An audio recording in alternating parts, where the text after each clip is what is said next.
ලංකාව පුරාම ජනප්‍රිය කළු පොල් මාළුව.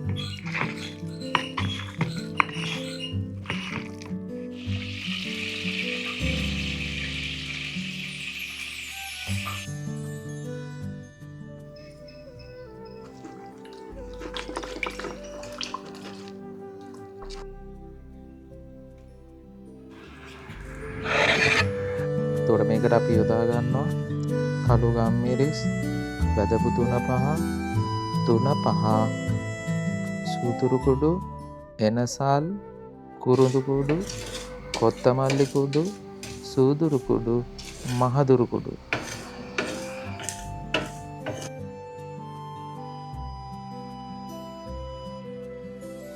මෙන්න මේ කුඩු බඩු එකට එකතු කරලා කබලේ දාලා බැදලා රසවත්ම කුඩු එකක් හදනවා. එතකොට මේකට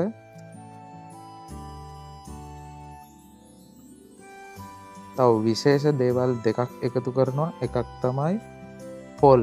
ගොඩක් වෙලාවට මේක ගන්න සුදු කැකුළු කබලේ දාලා බැදලා ඒකත් කුඩු කරලා මේ ඔක්කොම එකට මුසු කරලා මස් එක්ක කලවම් කරන පේස්ට් එකක් විදිහට.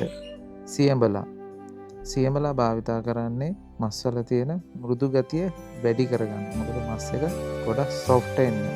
මේ ඔයාලා දන්නවද පොල් වල තියෙනවා කැරමල් ගතිය. ඒ වගේම හාල් වල තියෙනවා පොඩි කැරමල් ගතිය. මේ දෙක කබලේ දාලා බදිනකොට හොඳට පාට වෙනවා. පාට වෙනවත් එක්කම හොඳ සුවඳක් එනවා. ඉතින් අන්න ඒ නිසා තමයි පැරණි මිනිස්සු මේක පාවිච්චි කරේ මේ සුවඳ සහ පැහැය ගන්න.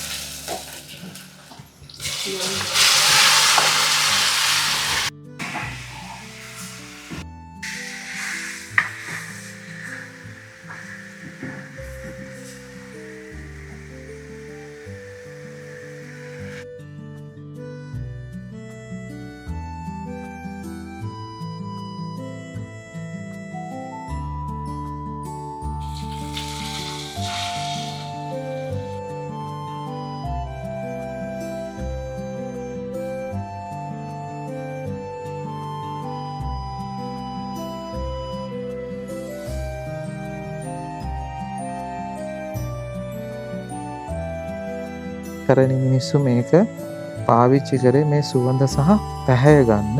සීතකරණය වගේ දේවල් තිබෙන්නේ නැති නිසා මස් වගේ සහ අනිකුත් දේවල් කාලයක් තියාගන්න උවමනා නිසා තමයි මේ කළු පොල් මාළුව හැදුවේ. මොකද ගෙදරට විශේෂයෙන් එන අමුත්තන් සහ ගමේ මොනවා හරි විශේෂ උත්සවයක් තියෙනවා නම් මේ කළු පොල් මාළුව අනිවාර්යයෙන්ම හැදුවා.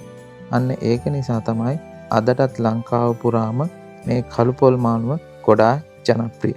ඔන්න ඕක තමයි කළු පොල් මාළුවේ ඉතිහාසය සහ කළු පොල් මාළුවේ විශේෂත්වය.